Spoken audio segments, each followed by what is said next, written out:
The Grand Chamber of the Galactic Council was never quiet. For 10,000 years, representatives from 47 spacefaring species had gathered in this massive orbital station to argue, negotiate, and shape the future of the known galaxy. The chamber was built to hold thousands, and its curved walls displayed holographic maps of star systems that stretched across millions of light years. But today, the chamber was silent. High Chancellor Mira Set stood at the central podium, her forearms gripping the edges of the platform. She was a Valorian, her blue skin now pale with a fear she could not hide. Around her, delegates from dozens of species sat frozen in their seats. Some had stopped breathing, others trembled openly. On the massive display screen behind her, a fleet of ships moved through space. They had emerged from a region of the galaxy that every species had learned to avoid. A region with no stars on any map. A region simply called the Silence. "How many ships?" whispered Ambassador Vorith of the Kelthari Dominion. He was a military leader, 7 feet tall with gray armored skin and eyes that had seen 100 battles. But his voice shook like a frightened child. The censor officer, a small Rithari with 6 eyes, checked the readings again. And again. His claws clicked nervously against his console. 47 vessels in the first wave, he reported, but there are more behind them. Many more. Our deep sensors cannot count them all. A sound moved through the chamber. It was not quite a gasp, not quite a cry. It was the sound of ancient fear waking up after 12,000 years of sleep. "Impossible," said Elder Cothran, the Council's chief historian. He was old even by the standards of his long-lived species. His memory stretched back 300 years, and his knowledge stretched back much further. The Silence has been empty for millennia. Nothing lives there. Nothing can live there. "These ships are not from the Silence," said Vorith. He pulled up a secondary display, showing the vessel designs in detail. "Look at the construction, the metal composition, the engine signatures." Cothran leaned forward. His ancient eyes studied the data. And then those eyes went wide with a terror that his 300 years of life had never prepared him for. "No," he whispered. "It cannot be." "What?" demanded High Chancellor Miraset. "What do you see?" Cothran turned to face the chamber. When he spoke, his voice carried the weight of forgotten history. "These are human vessels." The word moved through the Grand Chamber like a disease. Delegates who had never shown fear in their lives pressed back in their seats. Several smaller species simply fled, abandoning their posts and running for the exits. One ambassador from the Torelli Collective fainted and had to be carried away. "Humans are a myth," said Miraset, but her voice held no conviction. "Stories told to frighten children. They are not real." "They are real," said Cothran. He moved to a secure terminal and began entering codes that had not been used in thousands of years. And they are the reason the Silence exists. A new display appeared in the chamber. It showed files marked with the highest security classification the Council possessed. Files that only 3 living beings had access to. Files that spoke of events from before the Galactic Council existed. 12,000 years ago, Cothran began, the progenitors ruled this galaxy. They were the most advanced species ever known. They conquered everything they touched. They believed they were destined to own the universe itself. The delegates listened. Many had heard legends of the progenitors, but few knew the truth. The progenitors discovered a small planet at the edge of the galaxy, a primitive world with primitive creatures. These creatures had just learned to work with metal. They built simple cities and fought simple wars. The progenitors decided to claim them as slaves. Cothran paused. His hands trembled as he continued. They sent a conquest fleet, 100 warships to enslave a planet that had not yet invented the wheel. It should have taken days. "What happened?" asked Miraset. "We do not know," said Cothran. "The fleet never returned. The progenitors sent a second fleet, then a third, then a fourth. None of them came back. No messages, no distress signals, nothing." The chamber was absolutely still. The progenitors gathered their entire military force, 10,000 of the most powerful warships ever built. They traveled to this small planet to destroy it completely, to burn it from existence. Cothran's voice dropped to barely a whisper. That was the last anyone ever heard from the progenitors. Their entire civilization vanished. Their worlds went dark. Their colonies fell silent. Within one generation, a species that had ruled the galaxy for 1 million years simply ceased to exist, and the region of space where they had lived became what we now call the Silence. Ambassador Voreth stood slowly. His military mind was processing the implications. "You are telling us," he said carefully, "that these humans destroyed the progenitors, that they wiped out the most powerful civilization in galactic history while they were still using bronze weapons." "I am telling you what the records show," said Catherine, "and the records show more. The progenitors were not the only ones. Over the following millennia, 12 other species discovered the human homeworld. 12 other species attempted to conquer it or destroy it. All 12 of those species are now extinct." "This is madness," said a delegate from the Fenari Republic. "No primitive species could defeat such enemies." "They are no longer primitive," said the censor officer. His voice was hollow with shock. "Chancellor, I am reading the energy signatures from those vessels. Each one of those ships carries enough firepower to destroy a planet. And based on the readings from the Silence, there are not 47 ships. There are thousands, perhaps hundreds of thousands." The Grand Chamber erupted into chaos. Delegates screamed at each other. Military commanders called for immediate action. Some demanded that every jump gate be closed and every planetary shield activated. Others called for a preemptive strike before the humans could attack. High Chancellor Miraset raised all four of her arms, demanding silence. Slowly, reluctantly, the chamber quieted. "What are they doing?" she asked the censor officer. "Are they approaching? Are they charging weapons?" The officer checked his readings several times before answering. "No, Chancellor. They have stopped. They are holding position at the edge of Council space. They have made no aggressive moves." "Then what are they waiting for?" Before anyone could answer, a new alert flashed across the main display. The communications officer, a young Valorian with shaking hands, looked up at the Chancellor. "We are receiving a transmission," she said, "from the human fleet." The chamber went silent again. Every eye turned to the main display. Every heart in the room beat faster. "Show it," said Miraset. The display flickered, and then a face appeared. It was a human face. 2 eyes, 1 mouth, pale skin stretched over unfamiliar bones. The creature's expression was calm, peaceful even. It showed no anger, no threat, no hunger for conquest. The human spoke. Its voice was soft and clear, translated instantly by the Council's systems. "Greetings to the Galactic Council. My name is Elena Vasquez, and I am the appointed ambassador of the Human Confederation. We have watched your civilization grow for many centuries. We have seen your achievements and your struggles. We have debated among ourselves for a very long time whether to make contact." The human paused. Around the chamber, delegates held their breath. "We come in peace. We carry no hostile intentions. We ask only for permission to speak with your council, to share knowledge, and perhaps to build a friendship between our peoples. We understand that our history may cause concern. We are prepared to answer any questions you have." The message ended.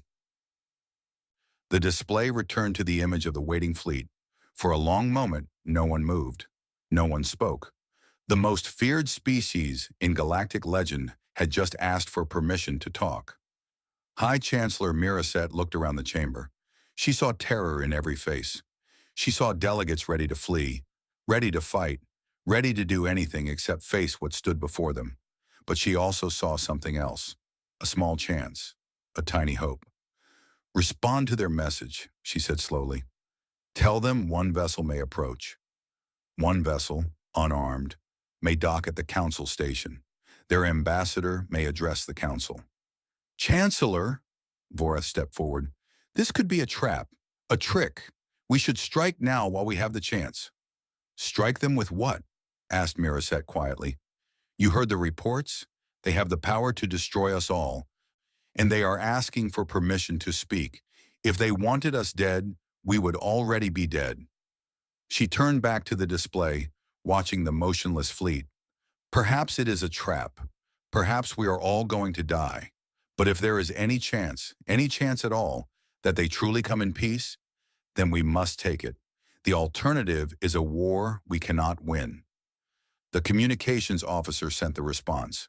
The chamber waited, and across the void of space, the human fleet received its answer. A single shuttle detached from the lead vessel and began its approach. The galaxy had never been more afraid, and it had never been more curious. What did the humans want? Why had they finally emerged from the silence? And what truth lay behind 12,000 years of legend and terror? The answers were coming, whether the council was ready for them or not. The shuttle descended through the docking bay in perfect silence.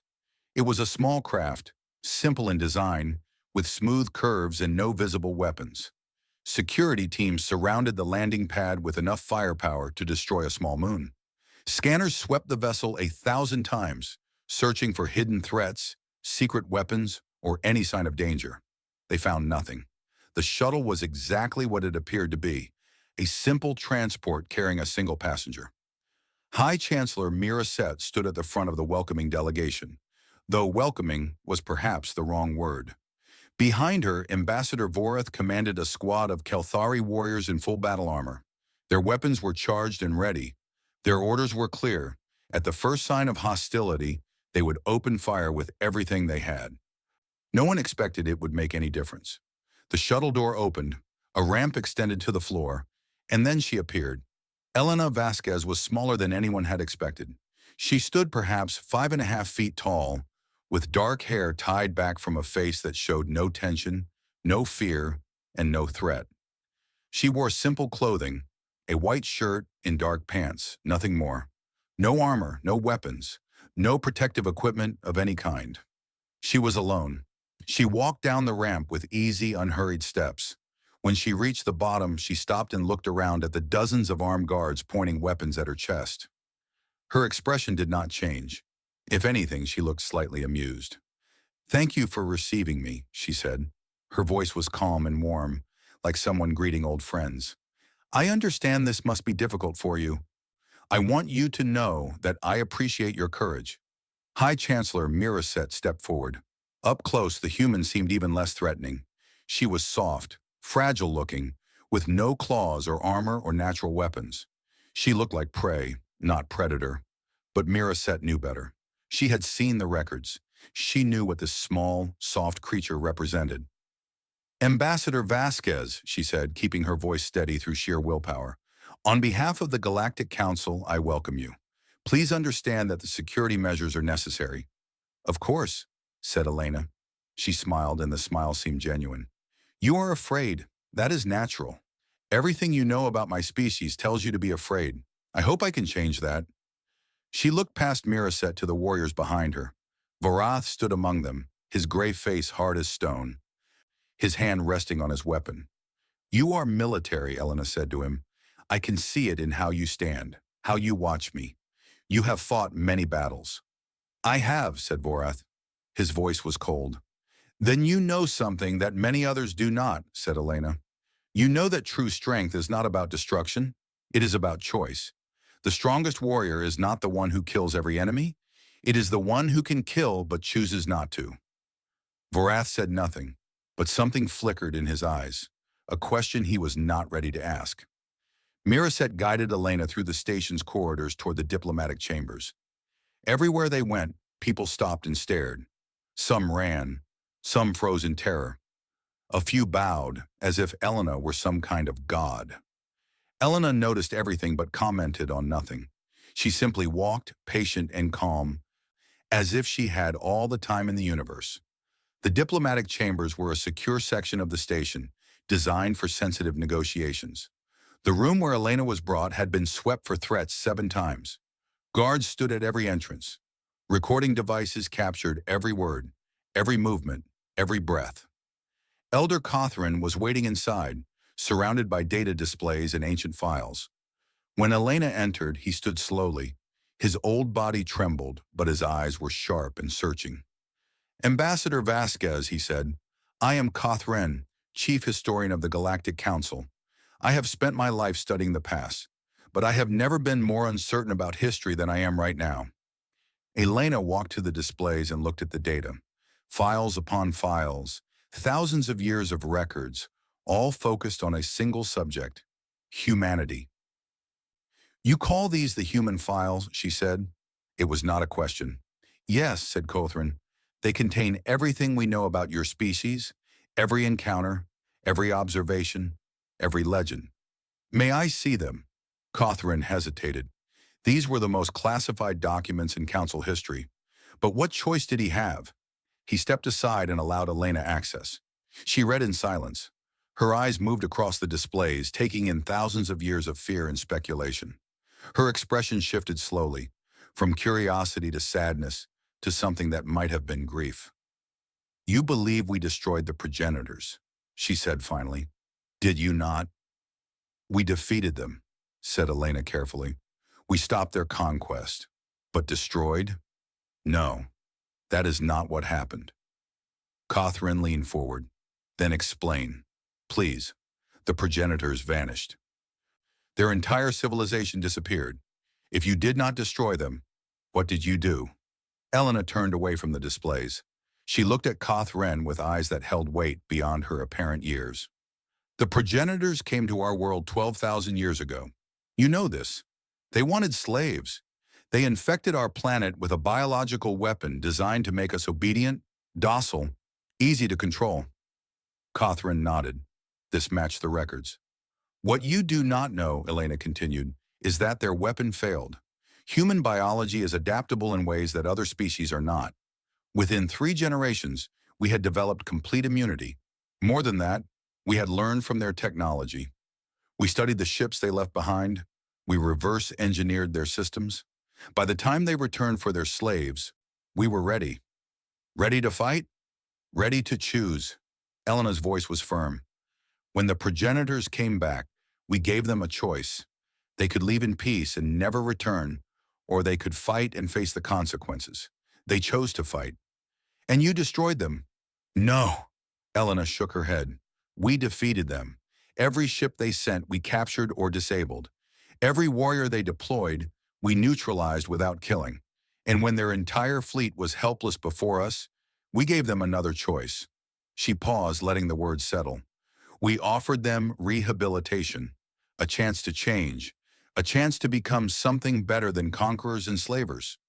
Cawthron stared at her. That is impossible. The progenitors were the most aggressive species in galactic history. They lived for conquest. They did, Elena agreed. But aggression is not permanent. It can be unlearned. It took time, thousands of years, but the progenitors changed. They grew. They learned to build instead of destroy, to cooperate instead of conquer. You are saying they are still alive? I am saying they asked us to come here. They wanted us to make contact with the galaxy, to offer others what we offered them. Cawthron sat down heavily. His mind struggled to process what he was hearing. For 12,000 years, the galaxy had believed the progenitors were extinct.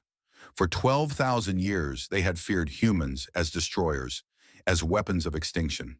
And now this small, soft creature was telling him that everything they believed was wrong. The other species, he said, the 12 civilizations that attacked Earth after the progenitors. Our records say you destroyed them as well. Elena smiled sadly. Your records are incomplete. Those species attacked us, yes. Some of them did terrible things. But we did not destroy them. We absorbed them. Absorbed? They live among us now.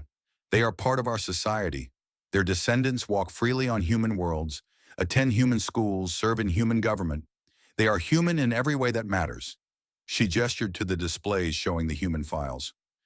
You built these records on fear and fragments. You filled the gaps with nightmares. But the truth is simpler and stranger than anything you imagine. Elena turned to face Cawthron directly. Her eyes were warm but serious. The silence is not empty. It is a sanctuary. For 12,000 years, humanity has been doing the same thing we did with the progenitors. We find species that cannot live peacefully with others. We give them a choice, change or face isolation. Those who choose to change, we help. Those who refuse, we contain. How many, Cawthron whispered, how many species live in the silence? 43, said Elena. 43 civilizations that once threatened the galaxy. 43 peoples who have learned a different way. And now they are ready. We are all ready. She walked to the door and looked back at the old historian. I will address your council tomorrow. I will tell them the truth about humanity. I will show them what we have built in the silence. And I will bring proof that even the most feared enemies can become the closest friends. What proof? Asked Catherine. Elena smiled. I will bring a progenitor. She left the chamber, leaving Catherine alone with his shattered understanding of history. For a long time, he simply sat there, staring at the files that had defined his life's work. Everything he knew was wrong, and tomorrow the entire galaxy would learn the truth. The question was whether they would be able to accept it. In her quarters that night, Elena Vasquez looked out at the stars. Somewhere in the darkness, the human fleet waited. Somewhere beyond, the silence held its secrets. And somewhere in this station, 47 species prepared to hear a story that would change everything they believed. She hoped they were ready, but she knew that some truths were harder to accept than any weapon was hard to defeat. Tomorrow would be the real test. Not a test of strength or technology or military power, a test of something much more difficult. A test of trust. The Grand Chamber had never been so full. Every seat was taken. Every species was represented. Delegates who had not attended council sessions in decades had traveled across the galaxy for this moment. The observation galleries were packed with journalists, historians, and curious citizens from 100 worlds. They had all come to see the human. High Chancellor Mira Set stood at the central podium, looking out at the sea of faces. She saw fear in most of them. She saw anger in some, but she also saw something else, a desperate hope that maybe, just maybe, the nightmare they had feared for so long was not as terrible as they believed. Delegates of the Galactic Council, she announced, her voice carrying across the vast chamber. We have gathered today to hear testimony from Ambassador Elena Vasquez of the Human Confederation. This is a historic moment. Whatever we learn today will shape the future of our galaxy. She turned toward the main entrance. The massive doors stood closed, guarded by warriors from a dozen species. Ambassador Vasquez has requested permission to address this body. I have granted that request. She has promised to answer our questions and share knowledge that has been hidden for 12,000 years. Miraset paused, looking around the chamber one last time. I ask all delegates to listen with open minds. The truth may be difficult to hear, but truth, however difficult, is always better than ignorance. She nodded to the guards. The doors opened. Elena Vasquez walked into the grand chamber with the same calm confidence she had shown since her arrival. She was still alone, still unarmed, still impossibly small against the vastness of the room and the thousands of eyes watching her every step. She climbed the stairs to the speaker's platform and looked out at the gathered delegates. For a long moment, she said nothing. She simply waited, allowing the tension to build, allowing everyone to see that she was not afraid. Then she spoke. Thank you for hearing me, she began. I know this is not easy. I know that everything you have learned about my species tells you to be afraid. I know that many of you expect me to threaten you, to demand surrender, to behave like the monster from your nightmares. She shook her head slowly. I am not here to threaten anyone. I am here to tell you the truth, and the truth is more complicated than any legend could capture. She raised her hand, and a holographic display appeared behind her. It showed Earth, a blue and green sphere spinning slowly in the darkness of space. 12,000 years ago, my ancestors lived on this world. They had just learned to work with bronze. They built simple cities and fought simple wars. They looked up at the stars and wondered if they were alone in the universe. The display shifted, showing a fleet of alien warships descending through Earth's atmosphere. Then the progenitors came. Your records tell you that they came to conquer. That much is true. They saw my ancestors as primitive creatures, useful only as slaves. They brought weapons and diseases in chains. Elena's voice remained steady, but something harder entered her eyes. What your records do not tell you is how my ancestors responded.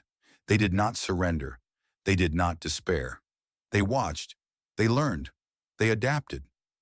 The display showed human figures studying captured progenitor technology, working in secret, building in hidden places. The progenitors infected our world with a biological weapon designed to make us compliant. They expected to return in a few generations and find a planet full of obedient slaves.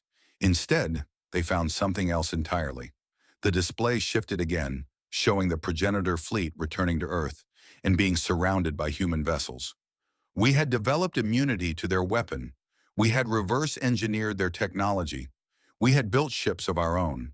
And when they came to claim their slaves, we gave them a choice that they had never expected. Elena paused, letting her words echo through the chamber. We offered them peace. A murmur ran through the delegates. This was not what they had expected to hear. The progenitors did not accept our offer. They could not imagine that prey could become predator, that slaves could become equals. They attacked with everything they had. The display showed battle, human vessels intercepting progenitor warships, capturing rather than destroying, disabling rather than killing. We won, but we did not do what they would have done. We did not slaughter them. We did not burn their worlds. We did not take revenge for the suffering they had caused. Elena looked directly into the eyes of the nearest delegates. We contained them. We isolated them in a protected region of space. And then we began the slow, patient work of teaching them to be better. Impossible, called out a voice from the Kelthari section. Ambassador Vorth stood, his gray face tight with disbelief. The progenitors were conquerors by nature. They lived for war and domination. You cannot teach such a species to be peaceful. You are wrong, said Elena calmly. Aggression is not destiny. Violence is not permanent. Every species, no matter how warlike, has the capacity for change. It simply requires patience, time, and belief that change is possible. She gestured and the display shifted to show something new. A thriving civilization in the heart of the silence. Cities gleaming with light. Ships traveling between worlds. Beings of many shapes working together in harmony. The progenitors changed. It took 3,000 years.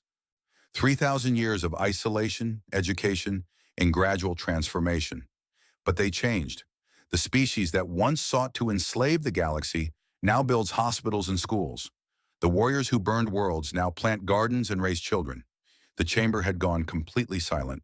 Delegates stared at the display with wide eyes and open mouths. And they are not alone, Elena continued. Over the following millennia, other aggressive species found Earth. Other empires sent their fleets to conquer or destroy us. And every time, we gave them the same choice we gave the progenitors.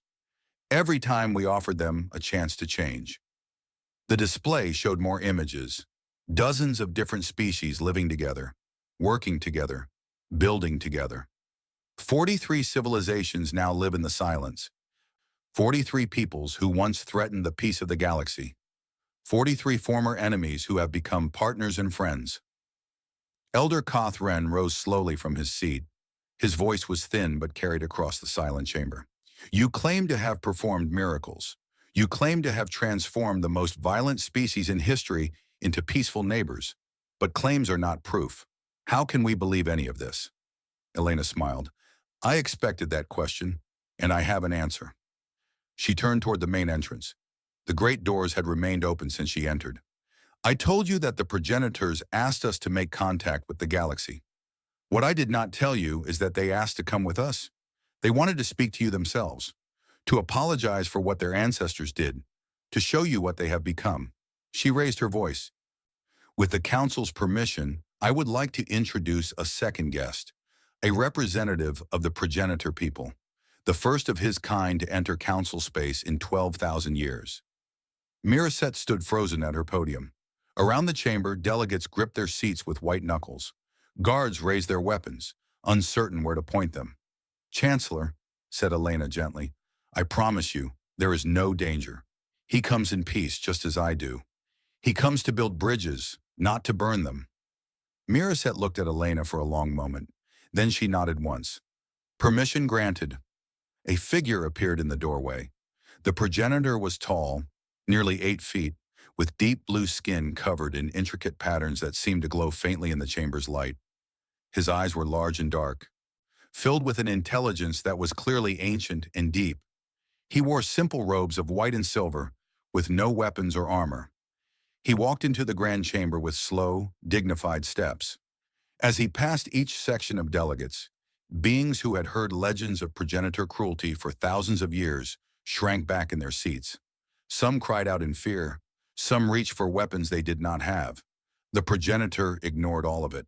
He climbed the stairs to stand beside Elena on the speaker's platform. And then, slowly and deliberately, he lowered himself to his knees.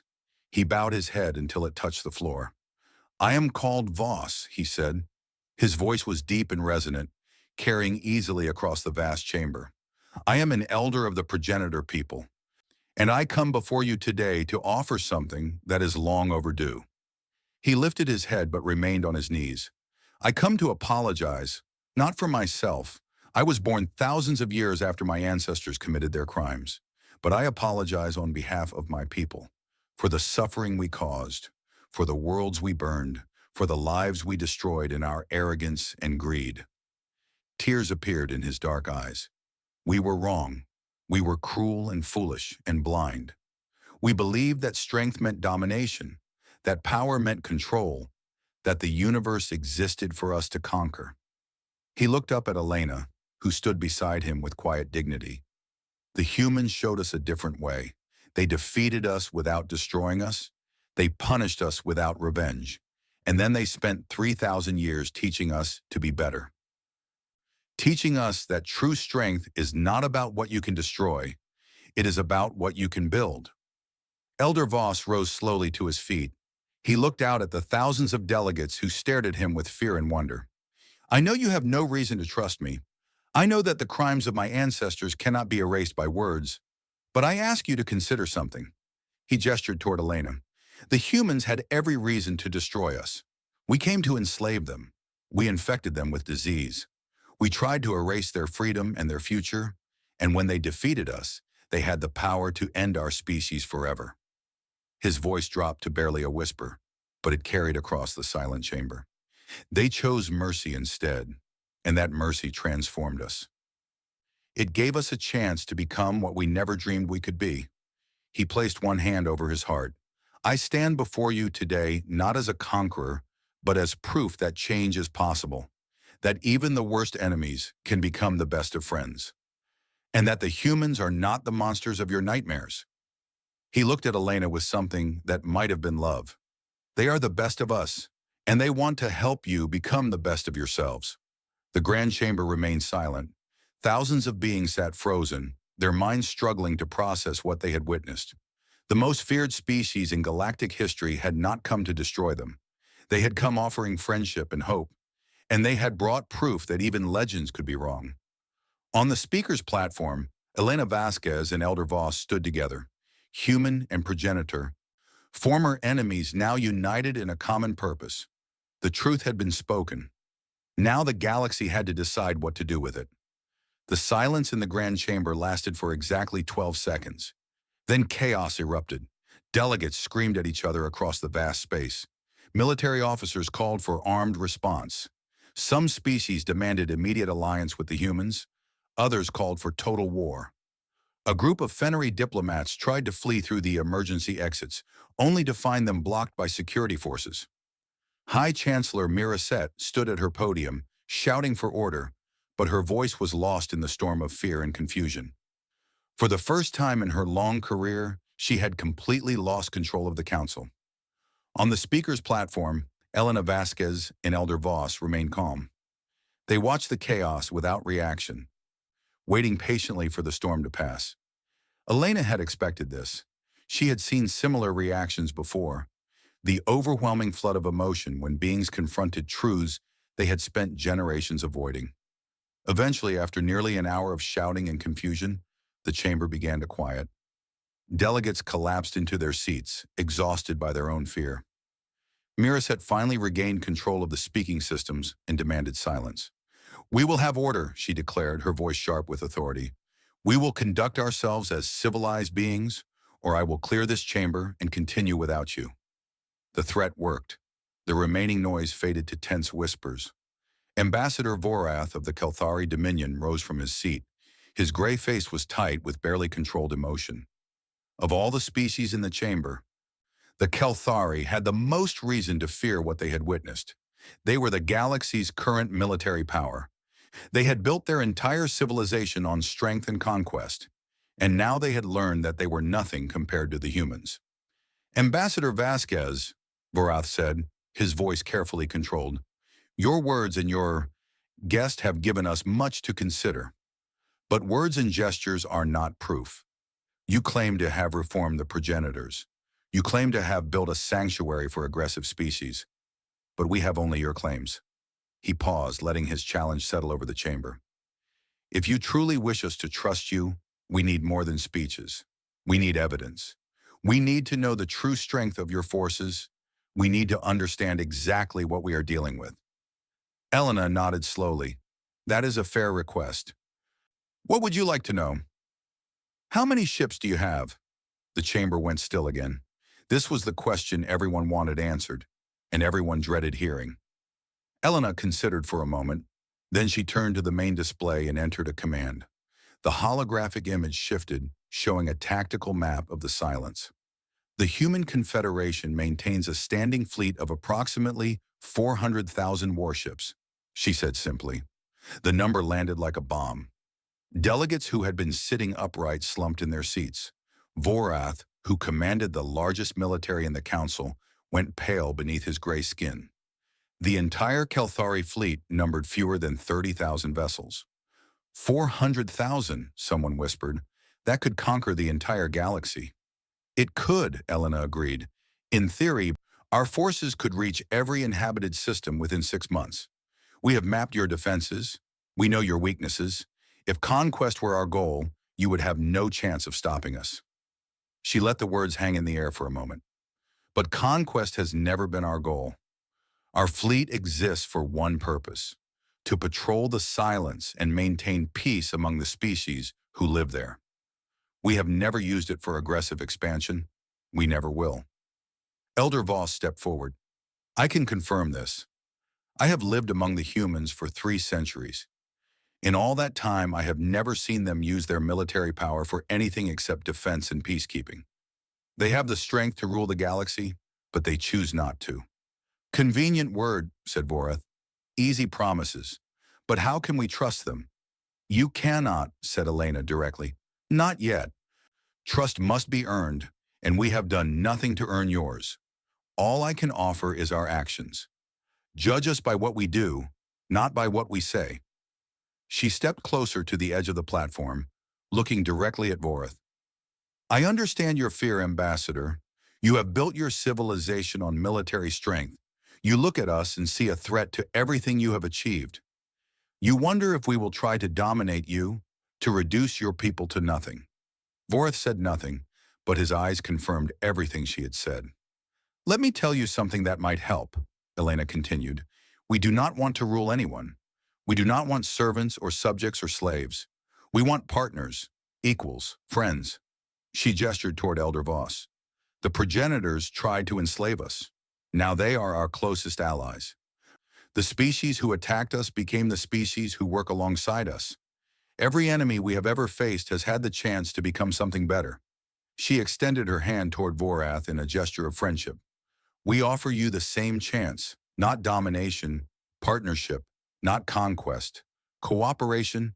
The galaxy is vast, and the challenges ahead are greater than any single species can face alone. For a moment, something changed in Vorath's eyes. A crack appeared in his wall of fear and suspicion. He almost reached out to take her hand. Then a voice called out from the Kelthari military section. Admiral Vorath, we cannot accept this. They are lying. They must be lying. The speaker was a younger Kelthari officer, his face twisted with terror and rage. Before anyone could react, he pulled a weapon from beneath his formal robes, a compact missile launcher, small enough to conceal but powerful enough to destroy an armored vehicle. He aimed it directly at Elena's chest and fired. The missile crossed the chamber in less than a second. There was no time to react, no time to dodge, no time to do anything except die. But Elena did not die. A small drone appeared from nowhere, a sphere no larger than a human fist, and intercepted the missile barely 3 feet from Elena's body. There was a flash of energy, a contained explosion, and then nothing. The missile was gone. The drone hovered for a moment, then disappeared again. The chamber exploded into screams and confusion. Guards rushed toward the Kelthari section. The young officer who had fired was tackled by his own people and pinned to the ground. Ambassador Vorath stood frozen, his face showing horror at what one of his own had done. Through it all, Elena had not moved. She stood exactly where she had been, her expression unchanged, her hands still at her sides. Not a single hair was out of place. "That was unnecessary," she said quietly. The chamber slowly fell silent again. Every eye was fixed on the human ambassador who had just survived an assassination attempt without even flinching. "We knew this might happen," Elena continued. "Fear makes people do terrible things. We brought defensive systems to protect ourselves, not because we expected betrayal, but because we understand fear." She looked at the young officer who was still being held on the ground by Keltari guards. "I do not blame him. He was afraid. His entire world had been turned upside down in a single day. He struck out at what frightened him. It is a natural response." She turned to Ambassador Vorath, who looked like he might be sick. "I do not blame you either, Ambassador. You did not order this attack. You did not want it. I saw your face in the moment before the missile fired. You were considering my offer. You were close to accepting." Vorath's voice was barely a whisper. "How can you not blame us? One of our own tried to kill you. We have committed an act of war against a force that could destroy us in months." "Because blame serves no purpose," said Elena. "Because anger leads only to more anger, and violence leads only to more violence. Because the cycle of fear and hatred has broken every civilization that embraced it." She stepped down from the platform and walked toward the Kelthari section. Guards moved to stop her, but she waved them aside. She walked directly to where the young officer lay on the ground and knelt beside him. "What is your name?" she asked gently. The officer looked up at her with wild, terrified eyes. "Korath," he managed. "Sub-Commander Korath." "Korath," Elena repeated. "You tried to kill me because you were afraid. You thought that by destroying me, you could protect your people from the threat we represent." He nodded weakly. "I understand," said Elena. "I truly do. Fear is the oldest enemy. It whispers to us that we must destroy what we do not understand. It tells us that the only way to be safe is to strike first." She placed a gentle hand on his shoulder. "But fear is a liar, Korath. The humans do not want to hurt your people. We never did. And this act, this moment of terror, will not change that." She stood and addressed the entire chamber. "There will be no retaliation for this attack. There will be no punishment for the Kelthari people. We expected fear. We were prepared for fear. And we will not let fear destroy the possibility of something better." High Chancellor Miraset stepped forward, her voice shaking. "Ambassador Vasquez, the Council owes you an apology. This should never have happened." "No apology is necessary," said Elena, "but I appreciate the sentiment." She looked around the chamber at the thousands of delegates who stared at her with new expressions. Expressions that held less fear and more wonder. "You ask me what we want from you. Let me answer that question now. Clearly and completely." She returned to the speaker's platform and stood beside Elder Voss once more. "We want partnership. We want cooperation. We want to help you build a galaxy where no species needs to fear extinction, where disagreements are resolved through negotiation rather than war, where even the most aggressive peoples have a chance to change and grow." She pointed toward the stars visible through the chamber's great windows. "There are threats coming, dangers that you do not yet know about. The Valthori swarm is expanding from the galactic rim. In 200 years, they will reach Council space. Your current forces cannot stop them." Gasps echoed through the chamber. The Valthori were a legend, a nightmare from the outer darkness that consumed everything in their path. "But together," Elena continued, "we can face them. Together we can build defenses. Together we can offer the Valthori what we offered the progenitors, a choice to change or face the consequences." She extended her hands toward the gathered delegates. "We are not asking you to surrender. We are not asking you to submit. We are asking you to grow, to become something greater than you are, to join us in building a galaxy where strength means protection, not domination, where power means responsibility, not privilege." Elder Voss stepped forward beside her. "I once commanded fleets that burned worlds," he said. "I once believed that the universe belonged to the strong. The humans showed me I was wrong. They showed me a different kind of strength, the strength to choose mercy when vengeance would be easier. He looked at the young officer who had tried to kill Elena, now being helped to his feet by his fellow Kothari. That strength transformed my people. It can transform yours, if you let it. The Grand Chamber was silent, but it was a different silence than before. The terror was fading. Something else was taking its place. Something that might have been hope. High Chancellor Miraset looked at Elena Vasquez, this small, soft creature who had survived an assassination attempt with a smile, who had offered forgiveness to the being who tried to murder her, who represented a power that could destroy them all, but asked only for friendship.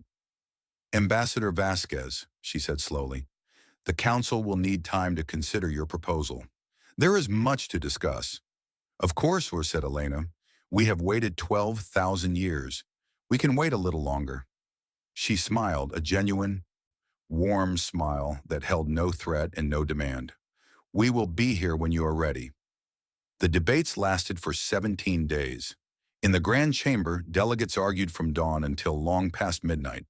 Some demanded immediate alliance with the humans. Others called for rejection of everything they had offered. Military leaders drew up battle plans they knew were hopeless.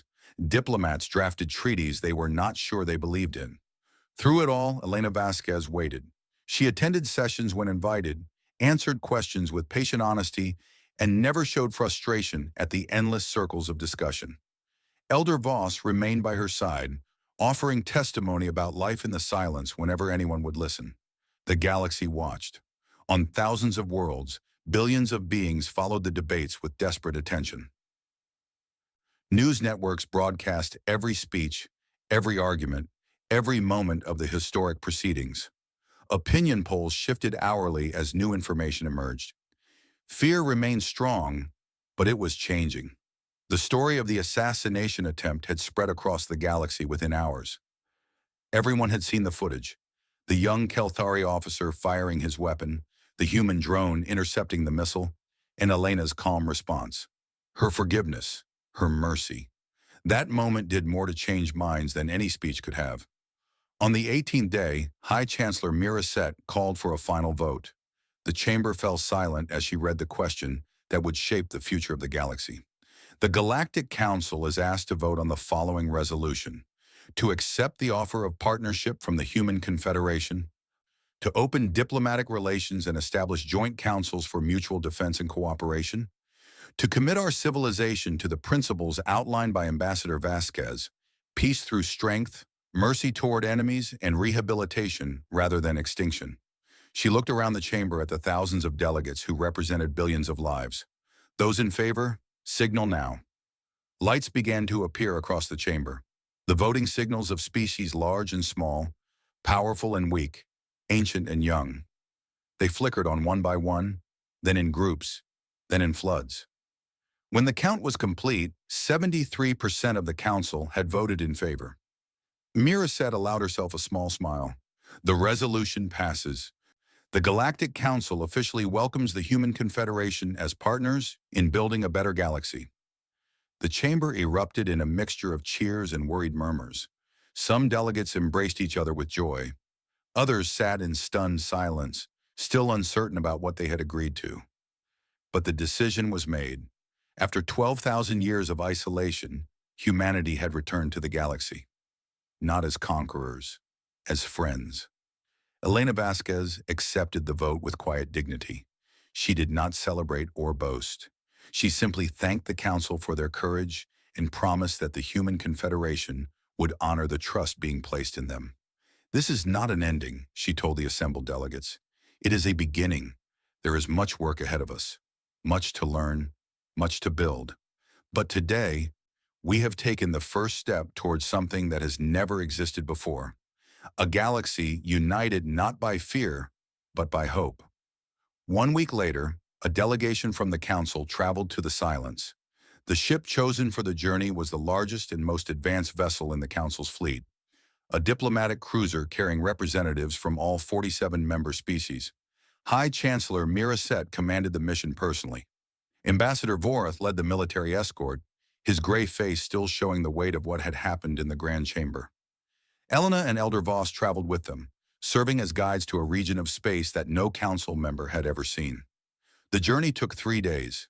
As they crossed the invisible boundary into the silence, the delegates gathered at the observation windows, expecting to see empty darkness.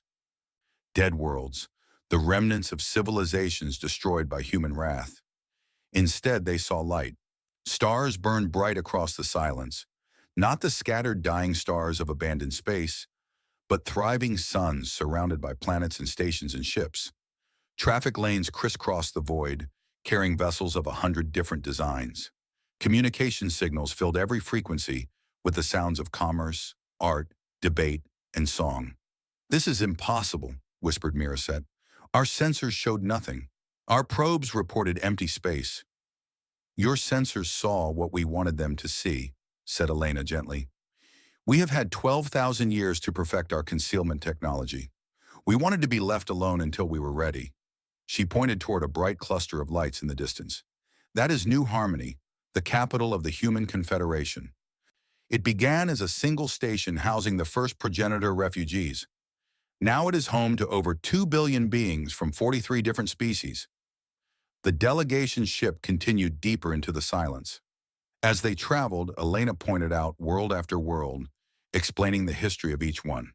That planet was settled by the Verakeith, a species that nearly destroyed itself through civil war. We offered them sanctuary and helped them rebuild. They now produce some of the finest engineers in the Confederation. That station is the Academy of Reconciliation, where former soldiers from aggressive species learn new skills. Many become teachers, doctors, builders. They find purpose in creation instead of destruction. That fleet belongs to the Reformed Progenitor Defense Force. They patrol our borders and protect the species who live here. The descendants of conquerors have become guardians. Elder Voss watched the council delegates as they witnessed the truth of the silence. He saw their fear slowly transforming into wonder, their suspicion giving way to curiosity. He remembered feeling the same things 3 centuries ago, when he first understood what the humans had built. "I know it is difficult to believe," he said softly. "I struggled with it for many years. How could the humans forgive us? How could they spend thousands of years helping us change, instead of simply destroying us as we deserved?" He looked at Elena with deep respect. "But that is who they are. They do not see enemies. They see possibilities. They do not seek vengeance. They seek growth. They understood something that my ancestors never could, that the universe is not a competition to be won. It is a garden to be cultivated." The delegation reached New Harmony on the 4th day. The station was vast beyond imagination, a constructed world hanging in space, home to billions of beings living in peace. Ships of every design moved through its docking rings. Signals in hundreds of languages filled the communication channels. And everywhere, species that had once tried to conquer or destroy humanity worked alongside humans as equals. High Chancellor Miraset was given a tour of the station by Elena and a group of human officials. She saw hospitals where former warriors healed the sick. She saw schools where the children of different species learned together. She saw factories where engineers from a dozen civilizations built ships that protected the peace. In a quiet garden at the heart of the station, she finally asked the question that had haunted her since the humans first appeared. "Why?" she said. "You had every reason to hate us, every reason to fear us. You knew that the galaxy had spent 12,000 years believing you were monsters. You could have proven them right. You could have conquered everything." She looked at Elena with genuine confusion. "Why choose this instead?" Elena considered the question for a long moment. When she answered, her voice was soft but certain. "Because we made a choice long ago about who we wanted to be." She sat down on a bench overlooking a small pond where fish from a dozen worlds swam together. "When the progenitors came to Earth, we were young and weak and afraid. We could have responded to their cruelty with cruelty of our own. We could have learned their ways and become conquerors ourselves." She shook her head slowly. "But we saw where that path led. We saw the progenitors with all their power and technology, and we saw that they were miserable. Their empire was built on fear. Their subjects hated them. Their children inherited nothing but war." Elena looked up at Miraset. "We decided we wanted something different. We wanted to build a civilization based on hope instead of fear, on mercy instead of revenge, on growth instead of conquest. And when we defeated the progenitors, we had a choice: destroy them and become what they were, or help them become what we wanted to be. She smiled. We chose the harder path, and it took thousands of years. But look at what we built. She gestured toward the station around them, the billions of lives, the peaceful cooperation, the former enemies now working together. This is what mercy creates. This is what patience achieves. This is what becomes possible when you choose to believe that every being, no matter how cruel or aggressive or broken, has the capacity for change. Miraset stood silent for a long time, looking out at the garden, at the station, at the galaxy that was about to transform forever. The council voted to accept your partnership, she said finally, but I think we did not truly understand what we were agreeing to. No, Elena agreed. Most beings do not understand until they see it for themselves. We thought you were offering protection from the Valthori, military alliance, defense against external threats. We are offering those things. But that is not the real offer, is it? Miraset looked at Elena with new understanding. You are offering us a chance to change, to become something better than we are, to learn what you learned 12,000 years ago. Elena nodded. That is exactly what we are offering. Miraset was quiet for another long moment. Then slowly she extended her hand toward Elena in the gesture of friendship that humans had taught the galaxy. Then I accept, she said. On behalf of my people and my council, I accept not just your protection, but your teaching. Show us how to build what you have built. Show us how to become what you have become. Elena took her hand and shook it firmly. It will not be easy, she warned. It will take generations. There will be setbacks and failures and moments when you want to give up. I know, but we will be with you every step of the way, for as long as it takes. 3 months later, the human fleet finally emerged from the silence. 400,000 vessels moved into council space, but they came as protectors, not conquerors. They took up positions around vulnerable worlds. They established defensive lines against the distant Valthori threat. They began the long work of building a galaxy that could face the future together. In the grand chamber of the Galactic Council, a new plaque was added to the wall of historic moments. It showed the image of Elena Vasquez and Elder Voss standing together, human and progenitor, former enemies united in peace. The inscription below the image was simple. They came not to rule us, but to remind us what we could become. And in the hearts of billions of beings across 1,000 worlds, fear slowly faded. It was replaced by something that had been missing from the galaxy for far too long. Hope. The universe was vast and dangerous and full of threats. But for the first time in 12,000 years, the peoples of the galaxy did not face those threats alone. Humanity had returned, and they had brought with them the most powerful weapon in existence. Not ships or soldiers or technology, but the simple revolutionary idea that every enemy could become a friend, that every monster could be redeemed, that mercy was stronger than hatred and hope was stronger than fear. The galaxy would never be the same, and that was exactly as it should be.